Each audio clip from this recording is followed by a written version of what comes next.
Gazeta Esportiva Alviverde no ar. Muito boa noite. E o hino do Palmeiras? Tem que hoje vai ter que ter hino do Palmeiras, hein? Muito boa noite para você que está aí ligadinho do outro lado da tela. Boa noite para nossa dupla de comentaristas. Deste meu lado, meu querido Chico Lang. Vai comentar muito do Palmeiras. Vai dar o braço a torcer, Chicão.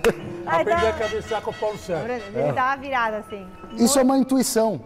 Porque quem vai fazer o gol do título é o Luan de cabeça. E temos ele, Alexandre Silvestre Quanta também. bobagem sobre o Galo Luiz. É isso aí, gente. Olha, o programa de hoje tá do jeito que a gente gosta, com gols, com festa, com informação, com opinião. Temos a vitória do Palmeiras, irretocável sobre o Al-Ahly na semifinal do Mundial de Clubes da FIFA. A saga do Corinthians, do Chico Lang, em busca de um novo técnico. A cara dele aqui que não tem técnico e que o Palmeiras ganhou. É dia difícil hoje, né?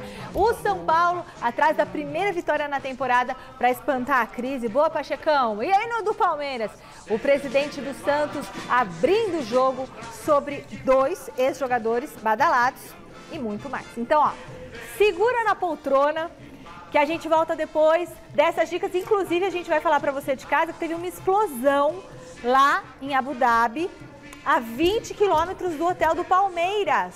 Ninguém sabe o que foi, se é míssil, se é bomba, o que foi. A gente tá apurando, nossa equipe tá apurando e a gente vai trazer tudo para vocês, tá certo? Bora com a gente, dicas e a gente já volta. Vem pela frente. Ê, Chico Lang, vai cantar o hino, Chicão?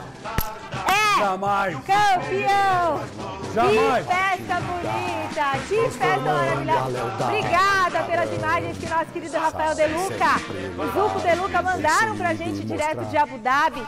Meus queridos maravilhosos primos estão lá curtindo essa emoção, estão há 36, 40 horas sem dormir, passaram por uma super expectativa e viram essa vitória maravilhosa. Eu falei que isso é uma experiência indescritível pro resto da sua vida, né? Muito legal. Então é o seguinte, palmeirense, você que tá aqui no Brasil, vocês também fizeram parte dessa história, desse momento. O Guilherme Camarda tá lá no Allianz Parque, traz uma palhinha do que tá rolando lá. Boa noite, Gui!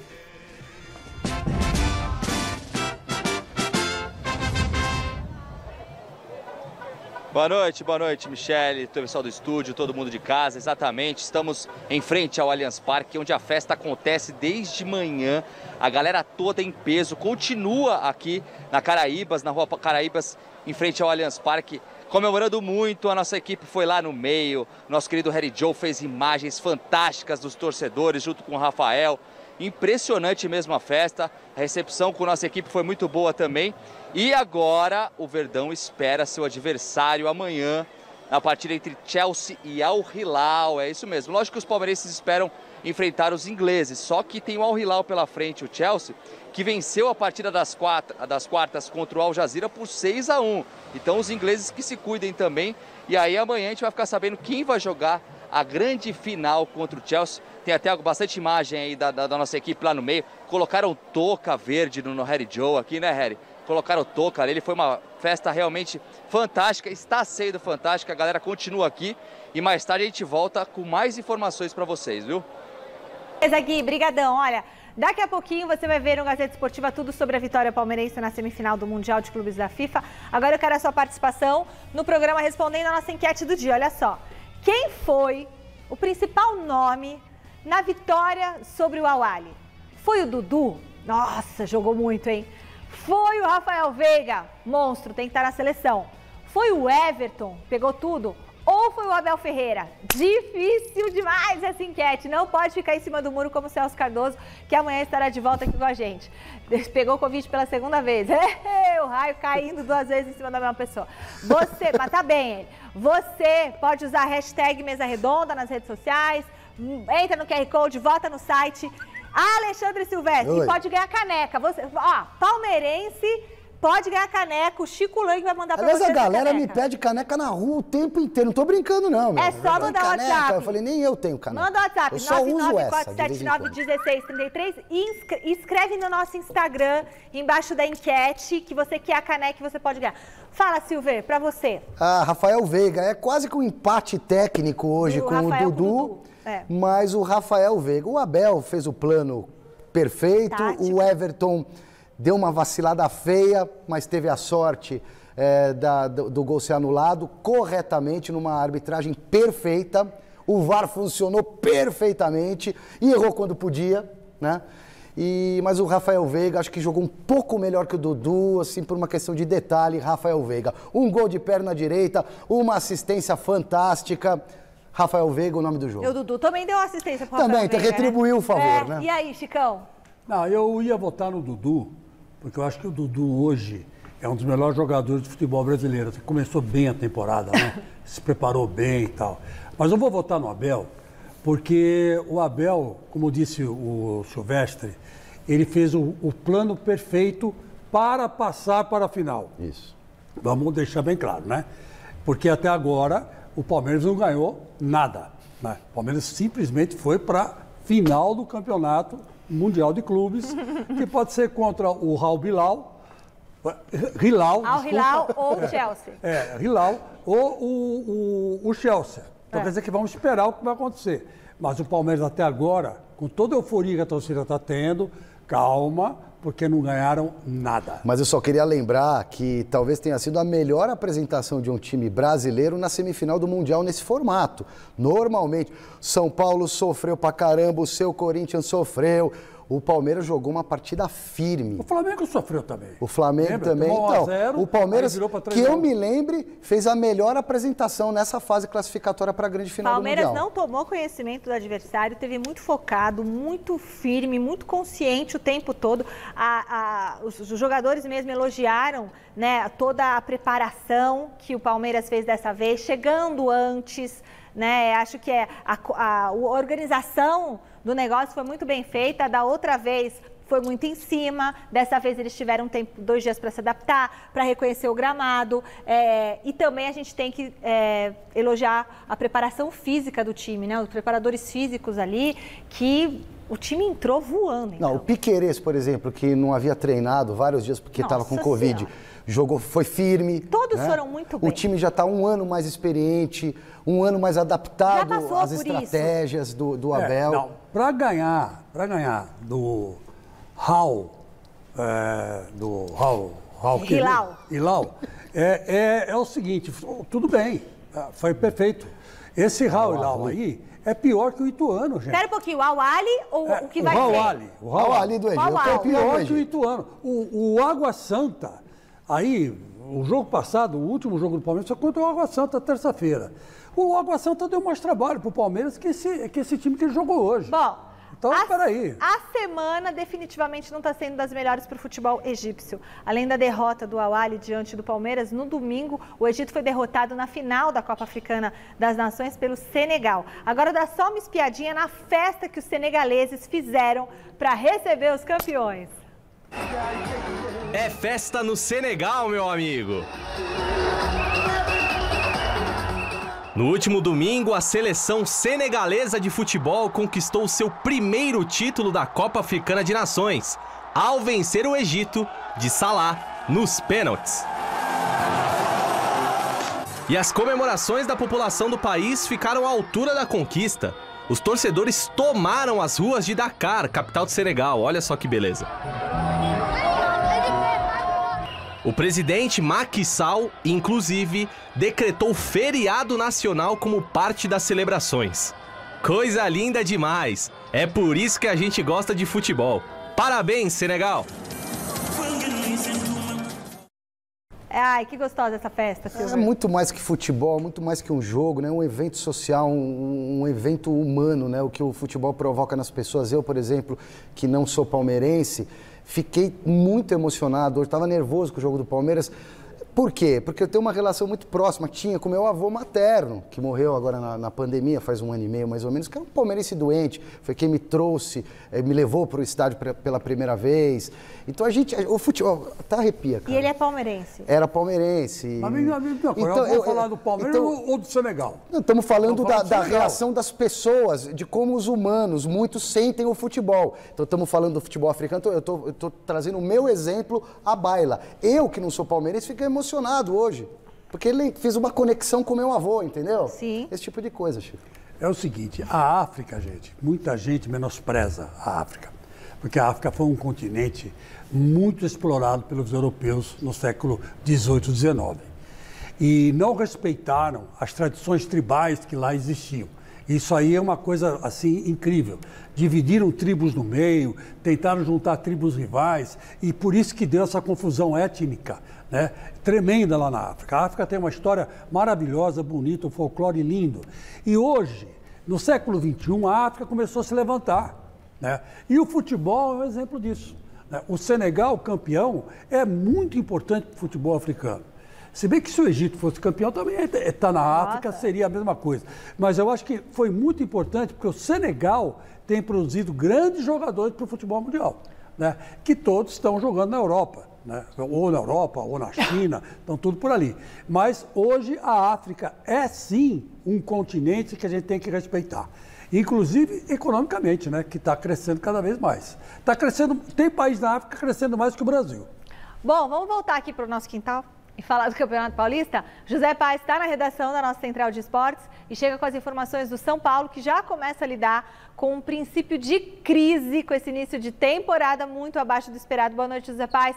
Como que o Rogério Ceni está montando o time para tentar a primeira vitória no ano? Boa noite, Mi. Boa noite para você, para todo mundo que está acompanhando aí o Gazeta Esportiva. Pois é, Rogério Ceni segue aí preparando o time para essa partida de amanhã contra o Santo André, às 19 horas lá no Morumbi. O São Paulo que encerrou hoje a sua preparação para essa partida. O Rogério comandou hoje um treino tático e técnico no CCT da Barra Funda. O Rogério que já usou 24 jogadores no Paulistão de 2022, só em 3 partidas que o São Paulo fez. Está rodando muito elenco o Rogério Ceni, porque ele entende, claro, que é início de temporada e os jogadores ainda não estão todos no mesmo nível físico, então vem rodando bastante o elenco, o treinador Rogério Ceni. Vamos acompanhar então na tela para vocês qual que deve ser o provável São Paulo que vai entrar em campo amanhã para pegar o Santo André nessa partida lá no Morumbi. Estarei lá trazendo todas as informações para a galera aqui no Gazeta Esportiva, hein? Thiago Volpe no gol, a possibilidade aí do Jandrei jogar também, Rafinha, Arboleda, Miranda e Reinaldo, então uma linha aí diferente em relação a que jogou contra o Red Bull Bragantino, Gabriel Sara e Alisson, com Rigoni, Nicão e Caleri no comando de ataque, viu, minha amiga Michele? E olha só, hoje o Rafinha conversou lá com a TV oficial do São Paulo no Facebook e falou sobre o Campeonato Paulista. É a primeira vez que o Rafinha joga o Paulistão, jogador de 36 anos, super experimentado na Europa e também aqui no Brasil, mas está fazendo a sua estreia no Campeonato Paulista. Ele falou justamente sobre isso à TV oficial do São Paulo. Roda aí. É um campeonato muito disputado, é um campeonato muito difícil, né? Primeira vez que estou tendo o prazer de disputar, é um campeonato muito competitivo, né? Muitas equipes que já começam a pré-temporada antes, né? Já vêm de um período de treinamento um pouco antes que os outros. Então, assim, é um campeonato muito gostoso. Eu estou tendo a felicidade de participar. Espero que a gente possa aí chegar o mais longe possível. E, claro, é um campeonato que o São Paulo é o atual campeão e tenho certeza que a gente vai fazer uma grande campanha esse ano de novo. Tá aí, então, a palavra do Rafinha, lateral direito do São Paulo, jogador de 36 anos. E ó, o São Paulo continua no mercado da bola, viu, minha amiga Michele? Tá atrás do William Rocha, jogador aí de 27 anos, zagueiro que está lá no Portimonense de Portugal. E por que o São Paulo está de olho nesse jogador? O Rogério entende que precisa reforçar o seu setor defensivo e entende também que precisa aumentar um pouquinho a estatura do elenco do São Paulo. O Rogério até comentou sobre isso na última coletiva, na derrota lá para o Red Bull Bragantino por 4-3 em Bragança. Diz que quer aumentar um pouquinho aí a altura dos jogadores do São Paulo, quer ganhar um pouquinho mais essa bola aérea. E o William Rocha, viu, Michele, ele tem só 1,93 de altura. É alto ou não, rapaz, aí? Volto contigo amanhã, então, direto do Morumbi, todas as informações desse super jogo da quinta rodada entre São Paulo e Santo André. Viu, Michele? Beijão pra todo mundo aí. Muito bom, José Paes. E aí, o que você fala do seu São Paulo? O meu São Paulo, eu tenho a impressão que vai jogar o Jandrei. Recebi uma informação de um trica colega, tá? E pode ser que o Jandrei volte para esse jogo. Noto que o São Paulo tá com um problema ali, talvez, de relacionamento, porque o Rogério Ceni, muito perfeccionista que exige ao extremo e com razão, e nem sempre o subordinado gosta desse tipo de pressão que vem de cima, né? É difícil, às vezes, o cara se adaptar, uma cobrança mais pesada. Ainda mais hoje em dia. Né? Não é verdade? Então tem jogador já que parece que tá torcendo o bico, reclamando, enfim. Vamos ver se isso não se reflete dentro de campo. Olha, o Silva, eu vou dizer uma coisa para você. Em primeiro lugar, que o Rogério Ceni quer subir a altura do time, né? A estatura da zaga do time. Isso aí é mais velho que andar para frente. O Minelli fez isso nos anos 80, com o 80, 90, com o time do Internacional. O time do Internacional só jogava cara grandão. E se você olhar o Campeonato Gaúcho, pega esses times do interior do Gaúcho, só joga nego forte e alto. Não tem esse negócio de jogar baixinho, não tem baixinho no time. O único baixinho que joga, acho que lá no Sul, é o D'Alessandro, que é pequenininho, fez a história do time lá. Mas esse negócio de subir estatura é importante até a página 3, porque o Miranda é alto. O pessoal que joga na zaga do São Paulo, antes de subir a estatura, precisa se posicionar melhor. Tempo de bola, tempo de bola, posicionamento. Goleiro sair do gol rasgando na bola defensiva. Exatamente. É aquilo que eu estava conversando com o Sérgio, ontem que nós tivemos com o Sérgio de novo, né? Teve no domingo, e ele falou que o Cássio, por exemplo, devia ter saído naquela bola do segundo gol do Ituano. Era a bola na área, era a bola dele, ele devia ter saído estocado, não ficado debaixo do gol esperando a cabeçada. Isso o Sérgio contou em off, mas eu falo porque tudo bem, né? O Sérgio é nosso amigo. Então, quer dizer, eu acho que é isso, eu acho que falta posicionamento. Não era não, ele é parceiro, ele conhece muito de futebol. E vou dizer uma coisa para você, falta posicionamento. O Rogério Ceni não posicionou direito essa defesa. Então, não adianta trazer cara alto, porque o cara alto vai ficar que nem procurando borboleta para lá e para cá. Cadê a borboleta? Cadê a borboleta? É isso que vai acontecer. Bom, um dos maiores zagueiros que eu vi jogar, o Gamarra, não era tão alto assim. Não era. Posicionamento, antecipava. O Chicão era alto, que jogava no Corinthians? Não era. Também. Não era alto. E era um bolão. Não perdeu uma bola. O William Capita, que jogava ao lado dele, era alto. Mas é bom o zagueiro ser alto. O zagueiro é bom. O zagueiro tem que ser alto e forte. E existem outros antídotos contra a bola, por exemplo, defensiva, que é você não fazer falta perto da área para tomar o cruzamento, você não deixar o jogador que está com a bola em movimento cruzar, né? Esse tipo de coisa. Bom, perfeito. Mas aí entra aquele que falava o Casagrande, né? Que o Leão chegava em 83 e falava: marca, não deixa chutar, não deixa cruzar. Aí um dia o Casagrande chegou para ele e falou: pô, você não quer que chute, você não quer que cruze, você não quer que nada, então sai do gol. Sai de goleiro. Modismo ou reflexo da competência desses profissionais? O fato é que os técnicos portugueses estão colonizando o futebol brasileiro. E pode ter mais gente chegando por aí, hein? Veja com o Jonas Campos. Uma febre portuguesa no Brasil. Técnicos da terrinha estão em alta por aqui, principalmente após a passagem triunfal de Jorge Jesus no Flamengo e de Abel Ferreira no Palmeiras. Não à toa o Corinthians monitora técnicos portugueses mesmo após a negativa de Jorge Jesus. Vitor Pereira, que teve passagens por Porto, Olympiacos e Fenerbahçe, e Paulo Fonseca, ex-Roma e Shakhtar, estão livres e são analisados. Mas nem sempre os portugueses deixaram saudades por aqui. Paulo Bento no Cruzeiro e Ricardo Sapinto no Vasco são exemplos de passagens apagadas. Assim como a do professor Jesualdo Ferreira, que teve vida curta à frente do Santos.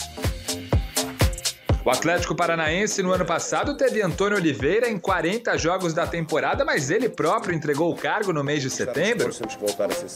E vale lembrar que o português Daniel Neri, em 2020, foi o comandante do Salgueiro no título do Campeonato Pernambucano. Altos e baixos que fazem parte do futebol, mas por aqui é fato, Jesus e Abel deixaram o sarrafo alto para os portugueses. Neste ano, Paulo Souza já é mais um que se arrisca no Flamengo. E no Corinthians? O que será que está por vir? O que vocês acham? Os portugueses estão colonizando de novo o Brasil agora no futebol? Olha, Mi, estão colonizando o mundo faz tempo, né?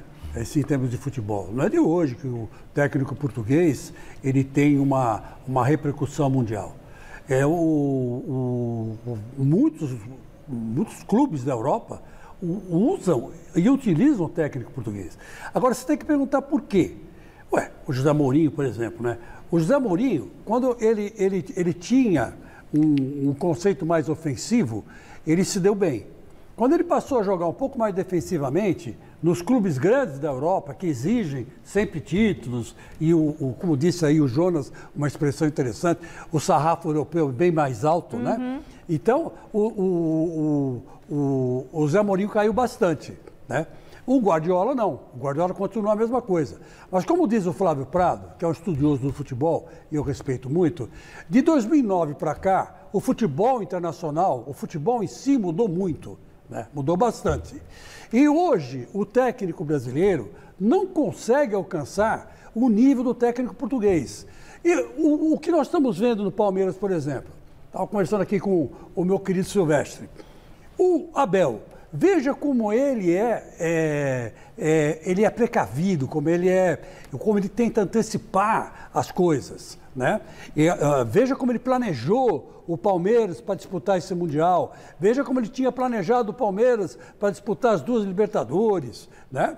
Veja como ele tem essa preocupação, né? De ter sempre o melhor preparo físico, de ter sempre o melhor, vamos dizer assim... Ele é meticuloso, né? Ele é meticuloso. Os melhores jogadores, os mais técnicos. Teve peito de cortar o Patrick de Paula e o Gabriel Menino, não, para esse jogo aí contra os árabes, os egípcios. Eu vou colocar o time que eu acho que tem que ser aí, sabe? Ele se impõe.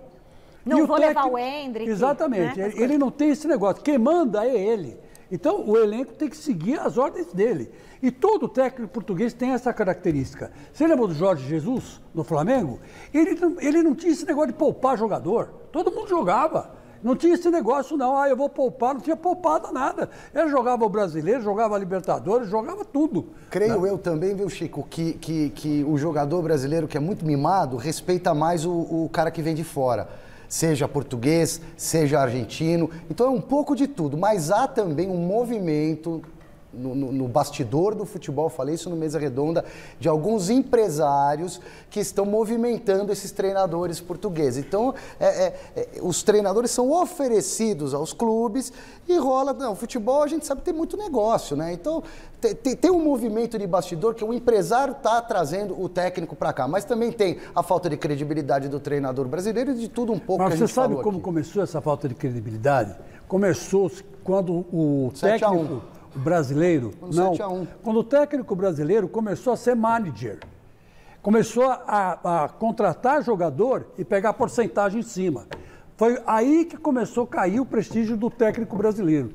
Ninguém mais acreditava no treinador, porque o treinador tinha interesse de trazer fulano, cicrano, tinha acordo com o empresário. Quando o técnico brasileiro... Mas eu não sei se isso aí não acontece também com os técnicos gringos, não. Acontece, viu? mas acontece, lá na Europa. Acontece explicitamente. Ah, tá. Explicitamente. Tá todo mundo senta na mesa, tá no papel, olha, eu vou indicar jogador, eu tenho porcentagem em cima, todo mundo assina, todo mundo fala. Está registrado em cartório e tudo mais. Aqui no futebol brasileiro, não. É tudo por baixo do pano. Então, a credibilidade do técnico brasileiro, na minha opinião, começou a cair aí. Porque os técnicos que eu conheci, grandes treinadores que eu conheci, Oswaldo Brandão, Mário Travalini, Jorge Vieira, que dirigiram grandes clubes do Brasil, né? Esses treinadores todos, eles eram... O Zagallo, eram caras assim, essencialmente preocupados com o que acontecia dentro de campo. Para eles indicavam, falavam, olha, eu quero um lateral esquerdo, quero um ponta esquerda, quero um centroavante. Mas não tinha esse negócio de ir por baixo do pano, pegar 5%, 7%, 10%. E hoje muitos treinadores do futebol brasileiro fazem isso. E acabou com o prestígio desses caras. E agora vem o português faz isso, pode até fazer, mas está no papel. Então, eu falo assim, olha, está aqui o contrato, ó, eu vim para cá, mas eu tenho minha porcentagem nas indicações que eu faço. Tudo bem, então tudo bem. Se valorizar jogador, etc. O clube assinou. É tudo preto no branco, tudo certinho. Preto no branco. Eu já acho que é mais modismo e um pouco de tudo isso que a gente falou e esse movimento de empresários que estão trazendo os gringos para cá. E nada contra também, tá? Mas olha, eu era muito amigo do Mário Travalini. E o Mário Travalini foi campeão pela democracia corintiana. Né? Ele foi um dos técnicos. E o Mário Travalini era um sujeito assim, honestíssimo, cara. Uma coisa assim, impressionante, sabe?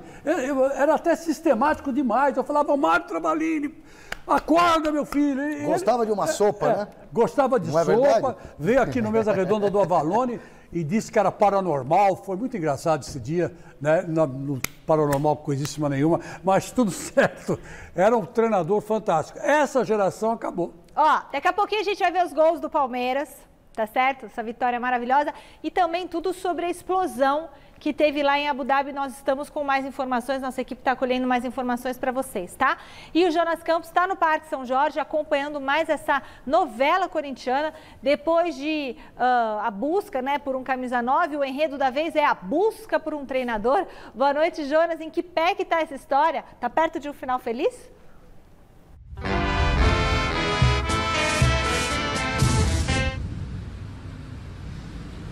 Pois é, viu, Michele? Mais uma série, né, aqui no Corinthians. Não é nem, né, novela, é uma série aí, depois da busca pelo atacante, pelo camisa 9.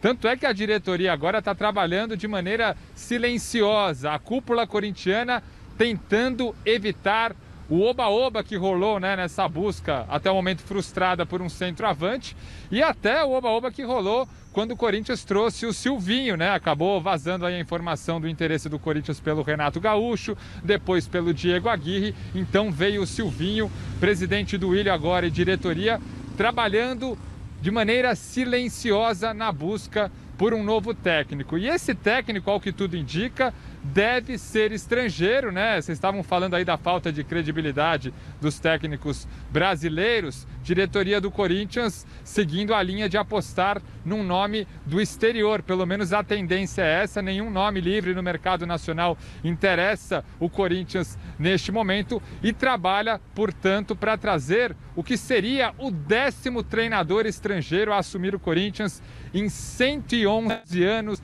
de história. Até aqui, ó, dados interessantes. O Corinthians já teve de estrangeiros 9 técnicos, 5 argentinos, 2 uruguaios, 1 paraguaio e 1 português. Lá em 1948, Jorge Gomes de Lima, Joreca, já falecido, não teve uma passagem de tanto sucesso pelo Corinthians, treinou o São Paulo também, se eu não me engano, mas foi o único português que já dirigiu a equipe do Corinthians. E agora 2 portugueses, né, que foram oferecidos, como o Silvestre citou, né?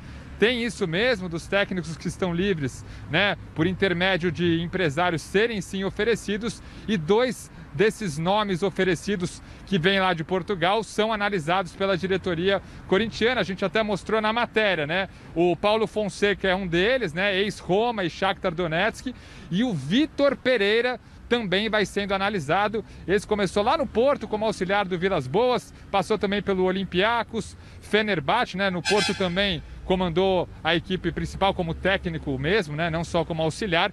Enfim, são nomes que estão na pauta, vão sendo analisados. Só que o Kia Jorabichian, né? Velho conhecido aqui do Corinthians, que agencia o Vitor Pereira, aos colegas do Globo Esporte, chegou a dizer que é muito difícil o Vitor Pereira vir ao Corinthians. Então, a gente aguarda mais informações, né? Mas o Kia deu uma pista aí que talvez a coisa esteja meio distante desse nome que acabou sendo ventilado nos últimos dias. É mistério, é cautela. O Jorge Jesus, como a gente vem dizendo, não faz mais parte dos planos por opção do próprio Jorge Jesus. Fez um acordo lá com o Benfica, segue recebendo parte do salário, 1,8 milhão de reais sem trabalhar. Então o Corinthians, com muita cautela e ao mesmo tempo, né, gente, temporada já começou com pressa também para trazer esse novo técnico, mas o mistério prevalece ainda, Michele. Beleza, Jonas. O Chico Lang, você acha que a torcida a torcida não, a diretoria do Corinthians se precipitou nessa demissão do Silvinho, já não devia ter costurado ou bolado um plano, porque, ou seja, foi uma demissão por causa da pressão que estava sofrendo e, assim, não estava preparado para isso, não tinha um nome, não tinha costurado, não tinha falado com ninguém e agora o time fica aí. O que você acha? Fez bem? Deveria já ter se preparado? Não, a diretoria do Corinthians, ela sacaneou o Silvinho, né? Porque ela prestigiou o Silvinho durante 8 meses. Quando o Silvinho conseguiu classificar o Corinthians para a Libertadores, era o momento de tirar o Silvinho e colocar outro treinador, que todo mundo sabia que ele era limitado, todo mundo sabia os defeitos que ele tinha.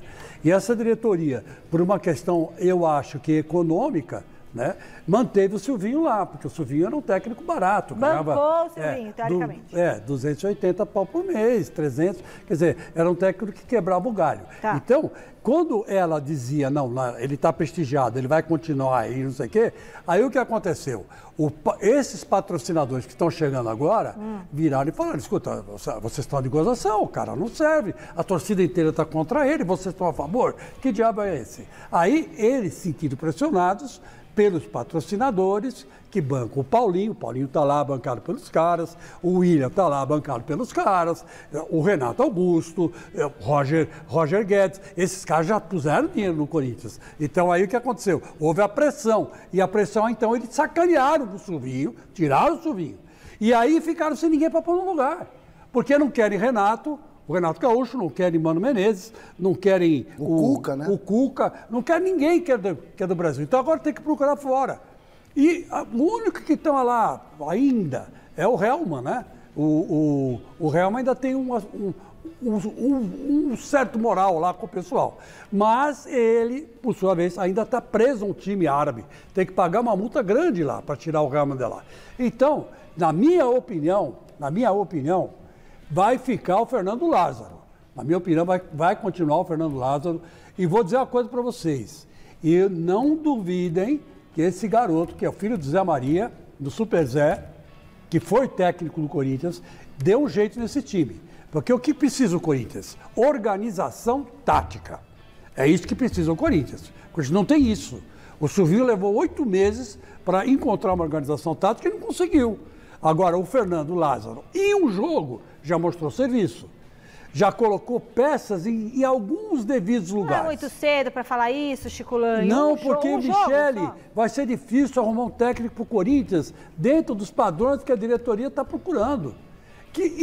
Não é só a diretoria, são os patrocinadores também. Mas valorizamos demais, viu, Chico Lange, o treinador. O treinador tem a sua importância para organizar o time, para controlar as vaidades do vestiário, para escalar, para montar a estratégia. Mas quem joga são os jogadores, né? Quem decide jogo é o cara que chuta a bola. Eu acho que a gente valoriza demais o treinador. O treinador é importante até a página 2. É uma opinião que eu tenho. Olha, eu acho assim, desculpa, não sei se tem tempo para falar, mas acho que o mestre matou a charada no domingo. O mestre falou uma coisa que tem razão. Esse Corinthians é um Corinthians diferente. Não é um Corinthians porradeiro, pancadeiro, sabe? Retrancado. Não dá para jogar assim. Cheio de jogador bom. Esse Corinthians tem que jogar na bola, marcar a bola, valorizar a bola. E o Fernando Lázaro, ele sabe fazer isso. Ele sabe fazer isso. Chico Lange. Então um monte de jogador macaco velho. Se o técnico não atrapalhar, os caras resolvem lá. Você tem uma mini organizada. Resolvem. Você resolve. Controla o vestiário com a quantidade de jogador bom que tem o Corinthians. Jogador experiente. Eu acho engraçado, porque vocês falam assim, tem tanto jogador bom o Corinthians e tal, eles não, o técnico, não sei o que lá. Mas aí quando chega na hora do Palmeiras, todo mundo, o Abel Ferreira que fez esse time, a espinha dorsal, o foco, o planejamento, o português. Aí chega no Corinthians, não, o Corinthians então... Gente, eu não entendo. Então. Não, mas ou precisa de um técnico para estar no banco e o cara olhar e botar uma espinha dorsal no time. Não precisa, alguém tem que colocar ordem no time, né? Senão, mas assim, o time sozinho não vai conseguir se pôr Só que eu acho um absurdo, por exemplo, o técnico ganhar 10 vezes mais do que o jogador. Quem ganhava mais antigamente? Era o camisa 10, era o centroavante, era o artilheiro. Mas vem cá, o Roger Guedes ganha mais que o Silvinho 5 vezes. Que o Silvinho ganhava. São casos então, esporádicos. eu acho assim, que havia uma desproporcionalidade entre o salário dos jogadores e o salário do Silvinho. Eu acho também que está muito Então, essa inflacionado diretoria aí. do Corinthians é que fez a bagunça, é que fez a zona. Agora, a diretoria do Palmeiras agiu diferente. Deu para o Abel carta branca. Então, o Abel trabalhou e ele armou esse time que o Palmeiras está jogando hoje. Bom. Então, é mérito dele. Agora, ele entra em campo para jogar? Não. Ele deu declarações super importantes depois do jogo. Uma delas foi o seguinte: eu não prometo nada. Eu só prometo esforço e dedicação. Quer dizer, no último jogo, que vai ser a decisão do campeonato. Então, ele é transparente. Ele fala aquilo que realmente ele pode fazer. Como diria Dom João VI, o que eu sei eu faço, o que eu não sei eu não faço. Tudo bem. A sabedoria portuguesa. E olha, no Santos o assunto do dia foi a entrevista sincerona do presidente Andrés Rueda para a TV oficial do clube. O José Paes chega com as informações do Peixe.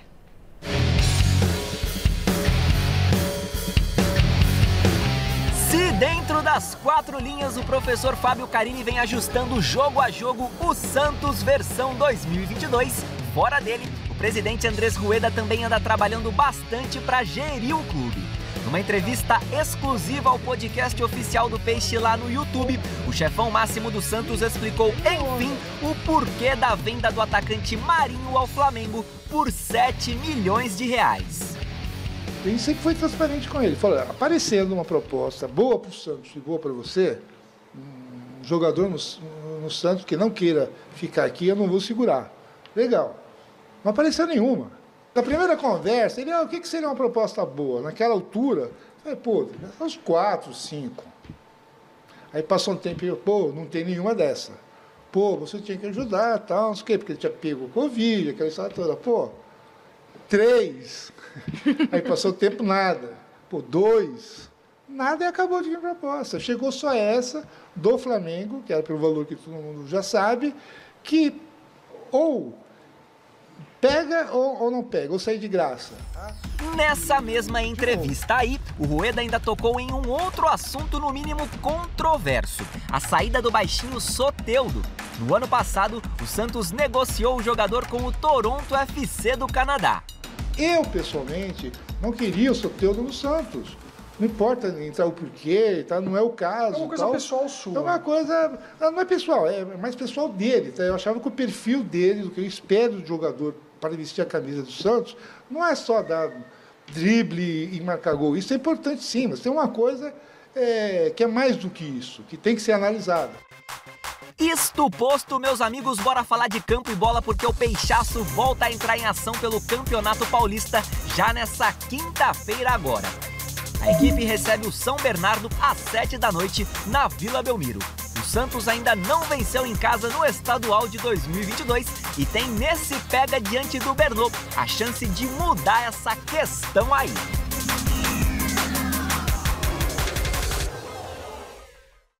Foi sincerão, hein? Olha, eu vou dizer uma coisa pra você. O que ele quer que o jogador faça além de gol, passe e drible? Eu não entendi.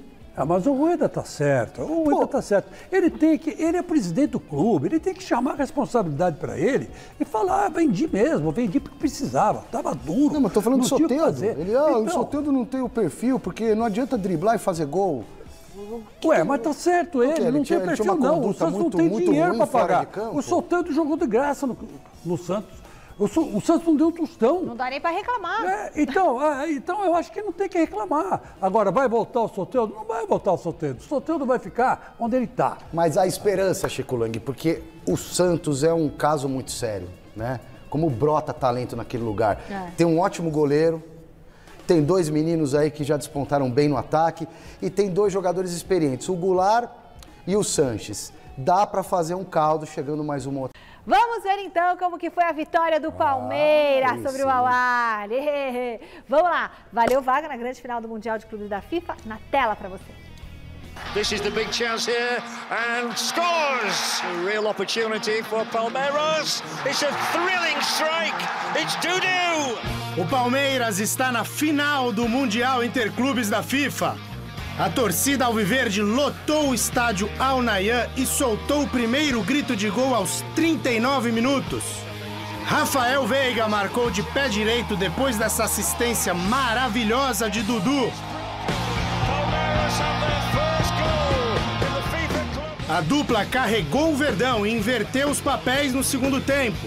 De Veiga para o camisa 7, que avançou pela direita e marcou um golaço.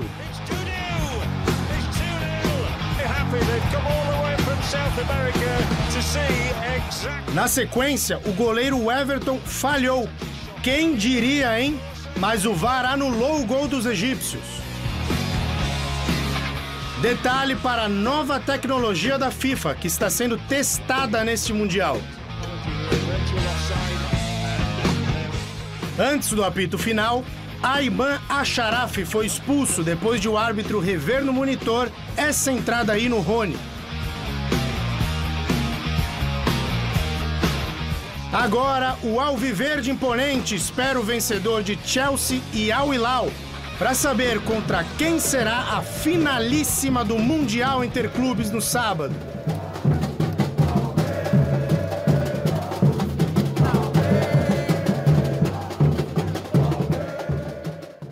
Beleza, e aí, Silvestre, sobre o jogo? O Palmeiras é muito superior ao Al-Ahly, né? Não dá nem para comparar um time com o outro. A questão era o equilíbrio emocional. O Palmeiras dosou os nervos. Dosou muito. O Abel teve o plano perfeito para jogar contra uma equipe inferior ao Palmeiras, que é: vou sufocar os caras, vou roubar a bola e não vou desperdiçar a oportunidade. O plano deu certinho no final do primeiro tempo, de tanto que o Palmeiras marcou lá em cima. O Palmeiras rouba uma bola, faz a jogada, toque mágico do Dudu para o Rafael Veiga finalizar de perna direita. No segundo tempo, contra-ataque, a situação se inverte, o Veiga dá o passe para o Dudu. Para mim, o goleiro deu uma falhadinha, o goleiro do Al-Ahly, meio mão de alface, apesar do chute ter sido bem forte.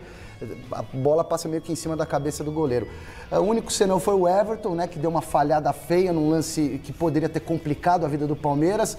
E o VAR foi maravilhoso, eu que não gosto de VAR. A arbitragem melhor ainda, porque não ficou analisando o lance ali na câmera lenta, né? E o Palmeiras fez o plano perfeito, a execução praticamente perfeita, e eu aumento a chance do Palmeiras para a final, provavelmente contra o Chelsea. No mês eu disse que seria 35-65, já acho que está 40-60.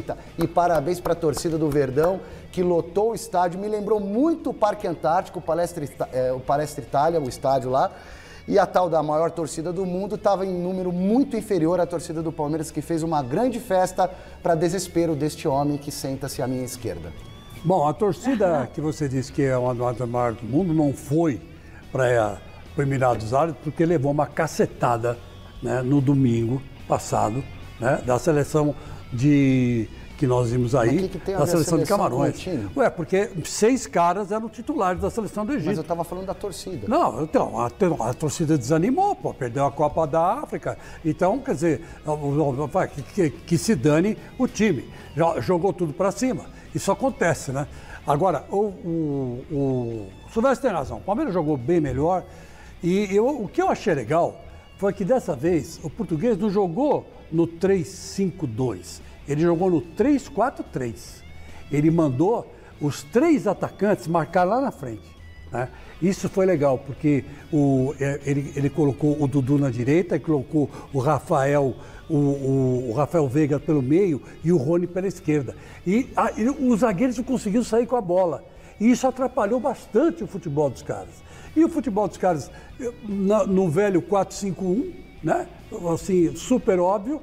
E os jogadores não eram tão bons quanto os do Palmeiras, tecnicamente eram inferiores. Rifaram a bola pra caramba, Rifaram a bola pra caramba. Foi em bloco, né? Aí o Palmeiras fez o primeiro gol. Quando fez o primeiro gol, fez o segundo e não fez mais porque não atacou. Ontem o Paulo Sérgio falou aqui que o combustível eles já tinham recebido, que é o que o técnico... O que o técnico do Al-Ahly falou mesmo? Que... dizendo que o Palmeiras... provocando o Palmeiras, se tivesse com o time completo, ia ganhar, não sei o quê. Enfim, falou um monte e lá. E o Abel, né? ficou na dele, né? Ficou na humildade. O Abel ficou na humildade e tal. E hoje, nossa, o Danilo, os jogadores do Palmeiras, o Paulo Sérgio falou, olha, já tenho que usar como combustível. E hoje foi justamente o que aconteceu. Os jogadores do Palmeiras falaram que ficaram mordidos com as declarações desse técnico, falando que o Al-Ahly era muito mais time, que o Palmeiras não tinha que ter chegado direto lá para disputar esse jogo, que tinha que ter disputado um jogo anterior, enfim. Michele, tem outra também. Nós estamos com a mania de menosprezar demais o futebol brasileiro. Eu também Tudo concordo bem com que você. o futebol brasileiro caiu de padrão. Agora. Claro que o mundo está mais globalizado, que não tem mais bobo no futebol. Mas peraí, Futebol, o cara nasce aqui com a bola no pé. Nós temos ginga, nós temos talento. O jogador brasileiro não pode ter medo de enfrentar time do Egito. O que é isso? Ah, porque é tático, porque é o campeão da... É só controlar os nervos, porque o Mundial pega realmente no emocional do brasileiro. Mas o que você está falando... É aquela história de uma grande façanha lá ganhar dos gigantes. O que você está falando serve pro seu Flávio Prado, pro seu Celso Cardoso, o Daverson, pro Paulo Sérgio, deixa eu falar, pra esses caras o Daverson que ficam fez defendendo uma... o Paulo Sérgio não. Fez uma coisa Paulo pro Sérgio, técnico não. do Al-Ahly. Olha o que o Daverson fez, dá uma olhada, a gente tem imagem aí, não tem? Tinha que ser o Daverson. Olha lá, como é que é? Ó, fala muito, ó, ele tá falando lá, ó, fala muito, ele tá fazendo assim com a mãozinha, ó, não sei se vocês conseguem ver, fala muito aqui o técnico do Al-Ahly. Ele deu uma provocadinha, Deu uma provocadinha que tá longe aí. Eu gosto muito do Daverson. A gente começou o programa com imagens da torcida palmeirense, né, no Al-Nahyan Stadium. Agora a gente vai ver como que o meu querido Rafa De Luca analisou o primeiro tempo da partida, torcedor lá do meio da arquibancada, mandou a análise dele. Fala, Rafa. Intervalo de jogo aqui, o Palmeiras está ganhando por 1-0, fez um jogo seguro, muita paciência, como diz o Abel, né? Cabeça fria e coração quente. Organizado taticamente, fisicamente o time está muito bem preparado, para um Al-Ahly muito fechado, extremamente recuado, né? Até com medo, eu diria, mas agora para o segundo tempo o jogo vai entrar mais para nós um pouco. A gente vai ter os contra-ataques, acho que a gente vai ter mais espaço e vamos ganhar. E estamos aqui, ó, avante palestra. Avante palestra, tamo junto. Os torcedores estão lá, é muita festa, 40 horas acordados, é isso aí, olha, novo contato com o Guilherme Camarda, diretamente do Allianz Parque. A repercussão dessa vitória palmeirense é com você, Guilherme.